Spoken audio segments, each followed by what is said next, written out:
Kuatkan tekad, kuatkan hati, negeri ini memanggilmu kawan.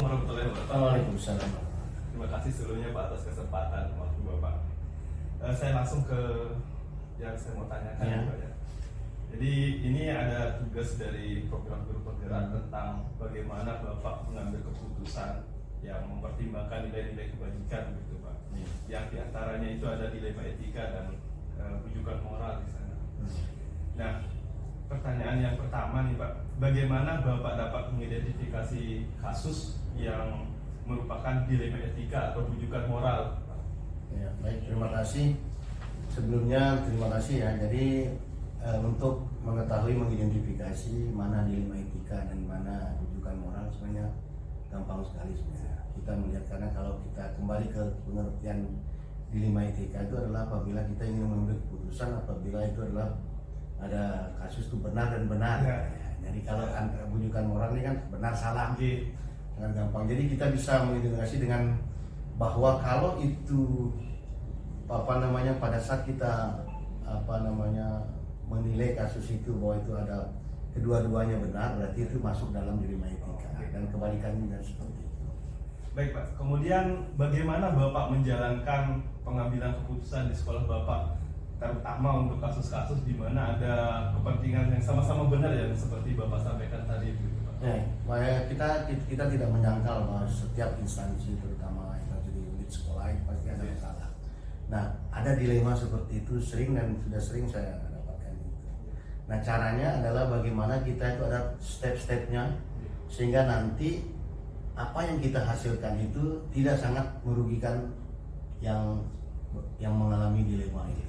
Baik Pak, untuk lebih spesifiknya ini Pak, langkah-langkah atau prosedur seperti apa yang biasa Bapak lakukan begitu Pak dalam pengambilan keputusan? Yang pertama kita identifikasi masalah. Ini masalahnya apa? Sudah identifikasi, kemudian kita mencari fakta. Faktanya bagaimana di lapangan. Kemudian tadi identifikasi masalah, sekarang identifikasi orang yang bersangkutan gitu. Bagaimana dia? Apa kendalanya, dilemanya dia itu pada orangnya pengambil kepentingan. Kemudian setelah itu baru kita nanti mencari informasi lagi lebih lanjut sambil kita menyusun strategi bagaimana. Kemudian kita berkumpul bersama-sama, kita membahas dengan beberapa guru dan wali kelas sehingga kita bisa menghasilkan mungkin keputusan yang baik untuk. Kemudian Pak, hal-hal apa saja yang selama ini Bapak anggap efektif begitu Pak dalam pengambilan keputusan pada kasus-kasus yang dilema etika begitu Pak? Secara bersama-sama kolegial kita. Jadi keputusan itu kita minta pendapat dari semua yang ada di sekolah. Saya rasa itu efektif sekali sehingga kita mengambil keputusan itu. Baik Pak. Kemudian hal apa saja Pak yang selama ini menjadi tantangan begitu Pak dalam hal pengambilan keputusan seperti tadi itu Pak? Kalau tantangan sebenarnya kembali kepada rasa perasaan, kalau saya perasaan, karena memang harus ada yang kita rugikan, dalam arti bukan kita rugikan, harus yang kita layakkan yang didahulukan daripada itu, hanya perasaan saja itu. Ya, baik Pak. Kemudian Pak, ini pertanyaan, dalam pengambilan keputusan tersebut apakah ada jadwal-jadwal tertentu atau misalnya ada masalah atau Pak langsung mengambil keputusan begitu Pak, atau terjadwal begitu Pak untuk pengambilan keputusannya itu? Terjadwal dengannya. Sebenarnya tergantung permasalahan. Kalau permasalahan, karena kalau di sekolah ini permasalahan, kalau seorang pemimpin kepala sekolah, permasalahannya pasti keseluruhan, baik itu guru maupun siswa. Kalau permasalahan itu mungkin begitu mudah kita atasi, mungkin bisa langsung di tempat. Tetapi kalau yang memerlukan mungkin pemikiran, maka perlu ada jadwal tertentu biasanya pada saat rapat kita undang mana yang berhubungan dengan permasalahan itu bidang apa gitu. Siap, Pak. Kemudian Pak, adakah seseorang atau faktor-faktor tambahan begitu Pak yang kira-kira mempermudah atau membantu dalam pengambilan keputusan tersebut? Bapak Ibu guru dan semua guru BP, wali kelas, kemudian Bapak Ibu guru itu juga menambah keputusan itu kita menjadi baik. Itu saja Pak. Terakhir Pak, dari yang Bapak ceritakan dari jawaban pertanyaan tadi yang pertama sampai terakhir tadi Pak, pelajaran apa kira-kira Pak, pembelajaran yang dalam pengambilan keputusan yang Bapak lakukan tersebut yang didapat begitu Pak? Pertama, pembelajaran keputusan kita apabila ada permasalahan itu pasti mengandung risiko. Maka pentingnya kita tuh mengambil bagaimana yang layak, ambil risiko yang sekecil-kecilnya. Kemudian yang kedua, setiap permasalahan harus diselesaikan secara bersama-sama musyawarah. Terima kasih Pak. Sangat bagus ya. Ya Pak. Jadi sudah menjawab semua pertanyaan. Ya, Pak. Terima kasih Pak. Sama-sama. Ya. Assalamualaikum warahmatullahi wabarakatuh. Waalaikumsalam. Assalamualaikum warahmatullahi wabarakatuh. Perkenalkan sebelumnya Bu, saya Muhammad Fauzan dari SMP 6 Lampang. Terima kasih sebelumnya atas waktu kesempatan yang telah diberikan untuk mewawancara Ibu terkait dengan pengambilan keputusan dengan berdasarkan nilai-nilai kebajikan sebagai ibu sebagai pemimpin. Saya langsung ke pertanyaan pertama, Bu. Ya. Oke. Jadi selama Ibu memimpin, Bu, bagaimana Ibu dapat mengidentifikasi kasus-kasus yang merupakan dilema etika atau rujukan moral, gitu? Ya, terima kasih atas kesempatannya. Saya mencoba menjawab dulu apa itu dilema etika dan apa itu rujukan moral. Kaitan dilema etika ini merupakan situasi yang terjadi ketika seseorang harus memilih antara dua pilihan, di mana kedua pilihan itu secara moral benar tetapi bertentangan. Kemudian selanjutnya rujukan moralnya yaitu situasi yang terjadi ketika seseorang harus membuat keputusan antara benar atau salah. Nah, untuk mengidentifikasi ini tentu saya sebagai pemimpin harus selalu berkoordinasi dengan wali kelas yang bertanggung jawab di dalam kelas masing-masing. Lalu ini Bu, bagaimana Ibu menjalankan atau pengambilan keputusan di sekolah Ibu, terutama untuk kasus-kasus di mana ada dua kepentingan sama-sama benar yang seperti Ibu sampaikan tadi. Itu seperti apa Ibu dalam pengambilan keputusannya di sekolah Ibu? Tentunya setelah ada koordinasi atau komunikasi dengan pihak wali kelas, kita sedapat mungkin mendalami dulu apa dan bagaimana yang terjadi sebenarnya.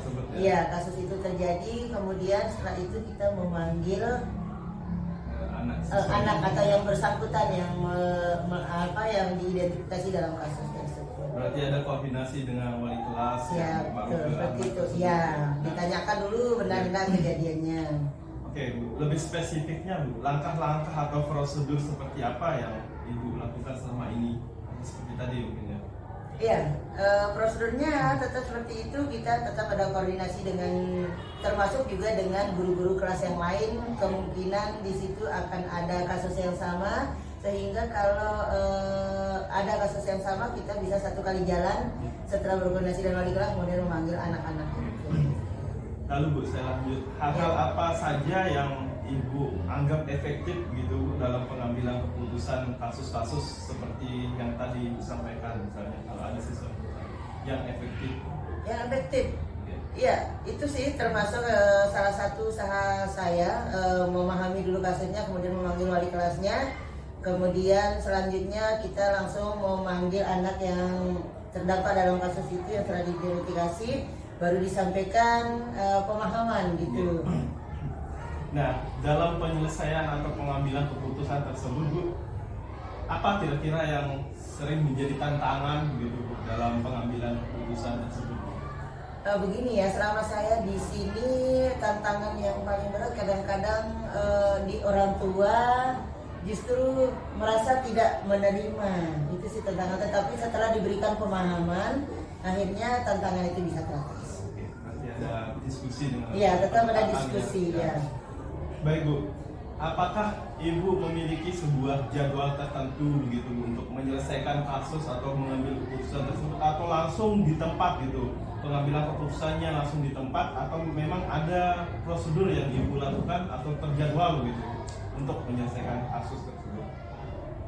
Tergantung kasusnya kapan terjadi ya.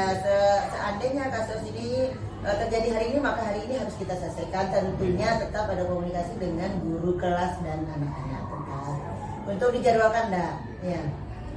Kemudian adakah seseorang atau faktor-faktor apa yang selama ini mempermudah begitu Bu, dan atau membantu Ibu dalam pengambilan keputusan dalam kasus-kasus dilema etika seperti yang disampaikan? Kalau selama ini saya tetap juga selain walaupun tidak secara langsung dengan pihak komite sekolah, tetap kami adakan komunikasi ya, kami sampaikan begini loh keadaannya. Nah, kita selalu mencari solusi stakeholder yang ke.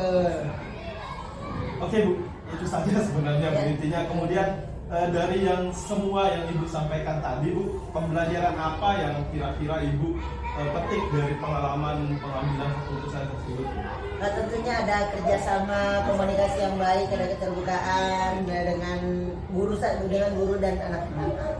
Apalagi contohnya kalau sekarang kan lebih ke disiplin positif ya ditegakkan.